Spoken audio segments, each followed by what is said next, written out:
오늘 말씀의 제목은 길가밭 신앙, 길가밭 신앙이란 제목으로 새벽 예배 말씀 전하도록 하겠습니다. 오늘 본문을 포함한 마태복음 13장 씨 뿌리는 비유를 담고 있죠. 이 씨 뿌리는 비유는 사복음서 가운데 세 개의 복음서에 기록되어 있습니다.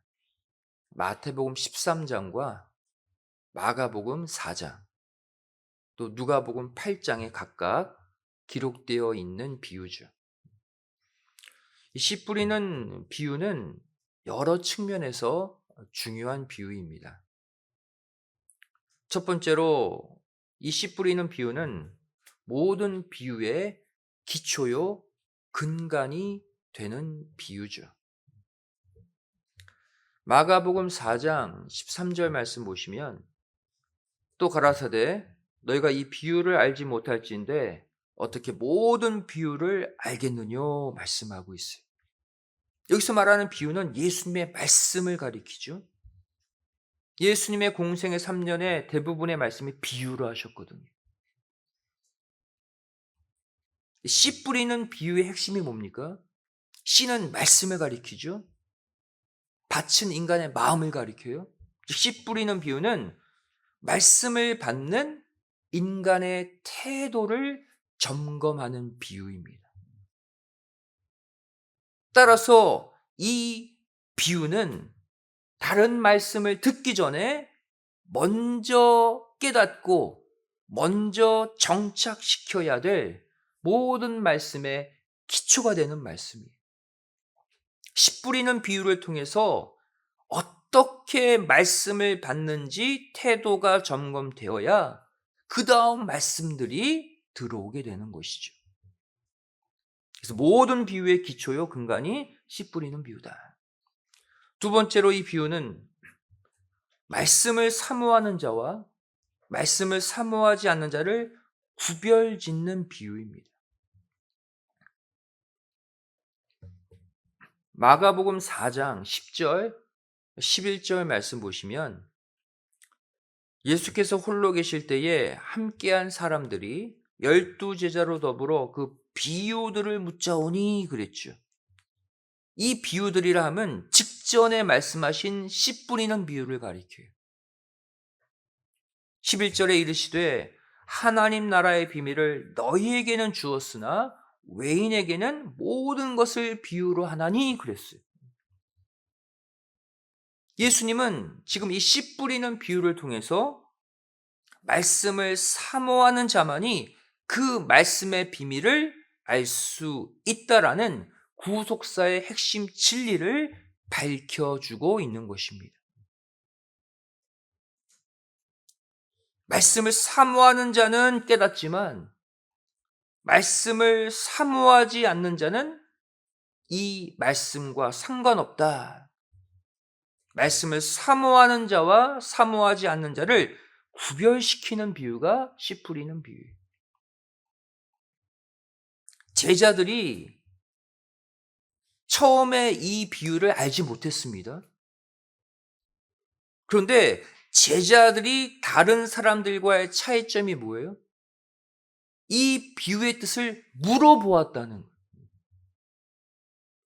이 비유의 뜻을 물었기에 그 비밀을 알 수 있는 자격이 주어진 것이죠. 여러분, 우리의 삶 가운데 선행되어져야 될 기도 제목 가운데 하나가 바로 이거예요. 말씀을 깨닫지 못했을 때, 무슨 뜻인지 모를 때 그냥 넘기는 것이 아니라 하나님, 지금 들은 이 말씀의 뜻이 무엇인지 알려주세요. 그러한 간절한 사모함이 있을 때 그 사람에게 말씀의 비밀이 밝히 드러나는 거예요. 그 말씀에 대한 사모함을 점검케 하는 비유가 씨 뿌리는 비유예요. 두 번째로 이 씨 뿌리는 비유의 내용을 간략하게 우리가 살펴보도록 하겠습니다. 특별히 네 가지 밭에 씨가 뿌려졌다 그랬죠. 이 네 가지 밭은 말씀의 씨를 받아들이는 인간의 네 가지 마음의 상태를 비유적으로 말씀하고 있어요. 이 땅에 수많은 인간들이 말씀을 받는데 총 4종류의 마음이라는 거예요. 첫 번째 밭이 무엇입니까? 길가밭이죠. 마태복음 13장 19절 말씀 보시면 아무나 천국 말씀을 듣고 깨닫지 못할 때는 악한 자가 와서 그 마음에 뿌리운 것을 빼앗나니 이는 곧 길가에 뿌리운 자요 그랬어요. 길가밭 마음은 어떤 마음입니까? 말씀을 듣고도 깨닫지 못해서 사단에게 그 말씀을 빼앗기는 사람이다. 깨닫지 못한 말씀은 사단이 가져간다는 거예요. 두 번째 밭이 돌밭이죠. 돌밭의 마음. 마태복음 13장 20절 21절 말씀 보시면 돌밭에 뿌리었다는 것은 말씀을 듣고 즉시 기쁨으로 받되 그 속에 뿌리가 없어 잠시 견디다가 말씀을 인하여 환난이나 핍박이 일어나는 때에는 곧 넘어지는 자요. 어떠한 마음을 가리킵니까? 당장이 기쁨으로 말씀을 받아요. 근데 말씀에 깊이 뿌리 내리지 못해서 환난, 핍박이 오면 곧 넘어지는 사람이다. 우리 각자의 마음 상태가 어느 상태인지 점검해 보라는 거예요. 세 번째, 가시떨기 밭이죠. 마태복음 13장 22절 말씀 보시면 가시떨기에 뿌리었다는 것은 말씀을 들으나 세상의 염려와 재리의 유혹에 말씀이 막혀 결실치 못하는 자요. 말씀의 씨가 마음의 땅에 뿌려져서 잘 자라요. 열매까지 맺기 직전이. 그런데 세상의 염려와 물질의 유혹 때문에 말씀의 기운이 이 땅의 가시에 막혀서 결실만 못하는 사람이다. 안타까운 마음밭이죠. 다 자랐는데 열매만 못 맺어요. 이것 때문에. 네 번째, 좋은 땅이 나오죠. 마태복음 13장 23절 말씀 보시면 좋은 땅에 뿌리었다는 것은 말씀을 듣고 깨닫는 자니 결실하여 혹 100배, 혹 60배, 혹 30배가 되느니라 하시더라. 좋은 땅은요, 열매가 있어야 돼요. 말씀을 듣고 깨달아서 하나님이 원하시는 아름다운 신앙의 열매까지 맺는 사람, 좋은 땅이다. 오늘날 우리가 오랫동안 수많은 많은 말씀들을 받아왔잖아요. 이 4종류의 마음밭 가운데 이 말씀을 깨달아서 하나님이 원하시는 열매까지 올해가 가기 전에 맺는 모두가 되시기를 주님의 이름으로 축원드리겠습니다. 그렇다면 마지막으로 이 4가지 땅의 비유를 듣고 있었던 당시 12 제자들의 마음은 어떠한 밭이었을까요? 성경의 내용을 보시면 이들의 마음은 길가밭 마음이었다는 것을 알 수가 있어요. 예수님을 따라다니며 가장 많은 말씀을 받았어요. 제자들은 말씀을 계속해서 들었어도 깨닫지 못하는 모습을 보였어요. 여러분, 말씀을 안 받는 것도 문제지만 말씀을 들어도 깨닫지 못하는 것, 이것도 큰 문제입니다. 마가복음 4장 41절 말씀 보시면 제자들의 모습이 나오죠. 저희가 심히 두려워하여 서로 말하되 저간 위기에 바람과 바다라도 순종하는 거 하였더라. 이 사건은 앞서 살펴본 씨 뿌리는 비유, 이 말씀을 하신 직후의 사건이에요.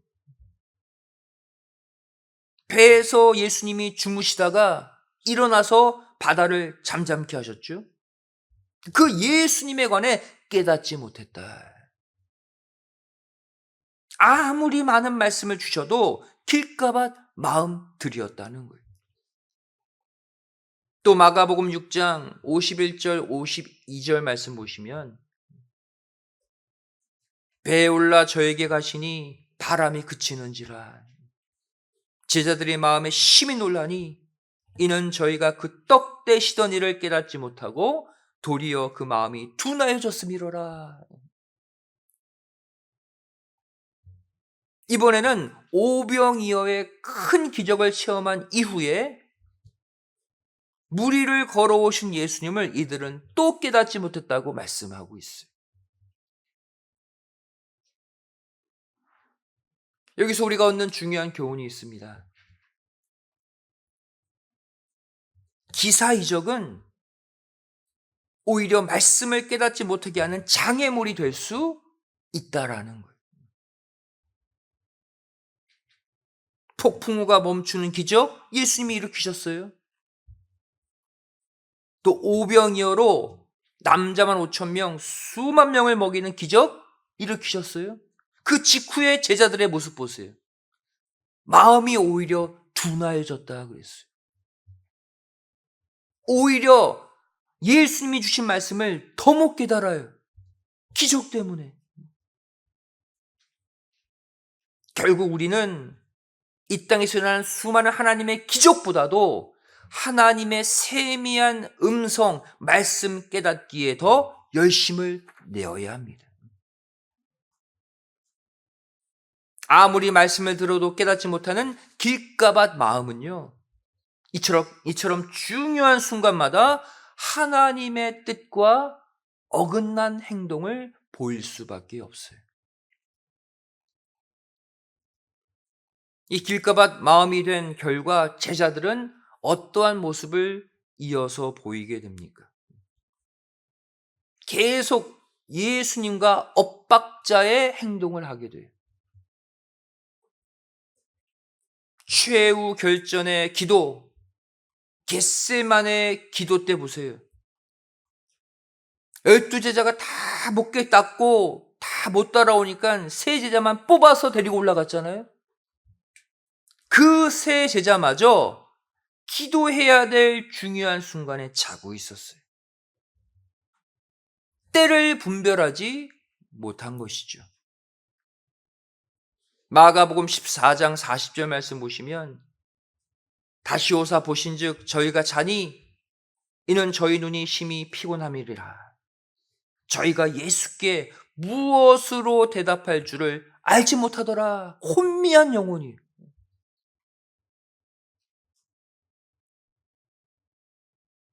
또 제자들은 예수님의 죽으심과 부활하심이라는 놀라운 구속의 계획을 3번이나 들었음에도 불구하고 이것을 깨닫지 못했습니다. 이런 말씀 깨닫지 못하면 그 말씀의 뜻을 위해 일할 수 없어요. 첫 번째 이 말씀 언제 하셨습니까? 베드로의 신앙 고백 이후에 처음으로 예수님이 죽으심과 부활하심을 말씀하셨죠. 즉 베드로가 한창 뜰 때예요. 최고의 신앙을 뽐낼 그 순간입니다. 이때 베드로의 반응 보세요. 마태복음 16장 22절 말씀 보시면 베드로가 예수를 붙들고 가나에 가로되 주여 그리 마옵소서 이 일이 결코 주에게 미치지 아니하리이다. 우쭐한 마음으로 자만의 마음으로 예수님의 구속의 계획 가로막고 있잖아요. 깨닫지 못할 뿐 아니라 그 길을 가로막기까지 해요. 두 번째 예수님이 당신의 죽으심, 부활하심 언제 말씀하셨습니까? 이번에는 변화산에서 기도 가운데 변화되시고 모세와 엘리야와 더불어 의논하신 후에 또 이 말씀하셨어요. 마태복음 17장 22절 23절이죠. 갈릴리에 모일 때에 예수께서 제자들에게 이르시되 인자가 장차 사람들의 손에 넘기워 죽임을 당하고 제3일에 살아나리라 하시니 제자들이 심히 근심하더라. 근심했다. 깨닫지 못했다는 거예요. 예수님이 변화의 영광을 보여주셨죠. 게다가 제자들이 제일 좋아하는 모세와 엘리야까지 목격했습니다. 하지만 영적으로는 더 둔해졌어요. 세 번째 언제 말씀하십니까? 마지막 예루살렘 입성 직전이죠. 고난주간이 막 시작하는 그때 마지막으로 당신의 죽으심과 부활하심을 예언하셨어요. 이때 제자들의 반응 보겠습니다. 누가복음 18장 33절 34절이에요. 저희는 채찍질하고 죽일 것이니 저는 3일 만에 살아나리라 하시되 제자들이 이것을 하나도 깨닫지 못하였으니 그 말씀이 감추였으므로 저희가 그 이르신 바를 알지 못하였더라. 마지막까지도 깨닫지 못했어요. 여러분, 이 땅에 수많은 사람들이 동일한 말씀을 듣지만 말씀은요, 감추어져 있습니다. 정말로 사모하고 정말로 말씀에 집중하는 자만이 깨달을 수 있는 말씀이에요. 여러분, 말씀을 깨닫는 것이 왜 중요합니까? 길가밭 신앙의 최후 모습을 보면 알 수가 있어요. 길가밭 신앙은 한마디로 말하면 말씀을 듣는데 깨닫지 못하는 신앙이에요. 길가밭 신앙의 결국을 무엇으로 기록하고 있습니까? 신앙생활의 궁극적 목적인 구원을 얻지 못한다. 신앙생활 실패한 거죠. 누가복음 8장 12절은 길가밭 마음을 이렇게 표현하고 있습니다. 길가에 있다는 것은 말씀을 들은 자니 이에 마귀가 와서 그들로 믿어 구원을 얻지 못하게 하려고 말씀을 그 마음에서 빼앗는 것이요 그랬어요. 그럼 말씀을 들어도 깨닫지 못하면 사단이 빼앗아 가고 구원을 잃어버린대요. 여러분, 이 땅에 우리 신앙생활에 여러 목적이 있지만 가장 중요한 목적은 말씀을 깨닫는 것인 줄로 믿습니다. 말씀을 깨달을 때 하나님의 사명자로 쓰임받을 수 있고 구원받을 수 있고 천국이 보장되는 거예요. 이제부터는 말씀을 읽고 듣는 것뿐 아니라 말씀을 깨닫고 마음 깊이 새김으로 말미암아 올해가 가기 전에 길가밭 신앙 청산하시고 최종 구원의 목적지 꼭 도달하시기를 주님의 이름으로 간절히 축원드리겠습니다.